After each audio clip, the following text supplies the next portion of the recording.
ஆனால் பழக்கத்திற்கு மாறாக பூஜை செய்யவில்லையே, ஏன் என காரணம் என கேட்டார். அதற்கு அன்னை, நீங்கள் அமரக்கூடிய ஆசனத்தில் பிரம்மன் அமர்ந்து விட்டார். என் கணவன் என்று அவருக்கு பூஜை செய்து விட்டேன். ஏன் அமர்ந்தீர்கள் என கேட்டதற்கு ஏராளமாக பேசுகிறார். எனக்கு இருவருக்கும் அடையாளம் தெரியவில்லை. ஏனென்றால் உங்களுக்கும் 5 தலை, அவருக்கும் 5 தலை என கூறினாள் அன்னை.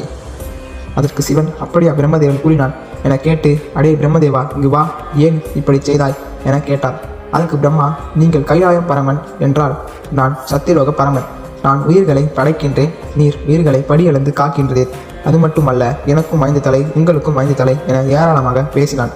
சிவன் மிகுந்த கோபம் கொண்டு, இவன் 5 தலை இருப்பதால் தானே இவ்வளவு ஆணவமாக பேசுகிறான் என எண்ணி 4 சரத்தை விட்டு நடுசிரத்தை கொய்தார் சிவன். பிரம்மன் தன் தலையை கொய்து விட்டான் என எண்ணி அழுது புலம்புகிறார். பார்த்தார் சரஸ்வதி, அடே பார்வதி, உன்னால் என் கணவன் சிரத்தில் ஒன்று போய்விட்டதே என கோபம் கொண்ட சரஸ்வதி, உன் கணவன் பித்து பிடித்து திரிவான் என சாபம் கொடுத்தாள். அது மட்டும்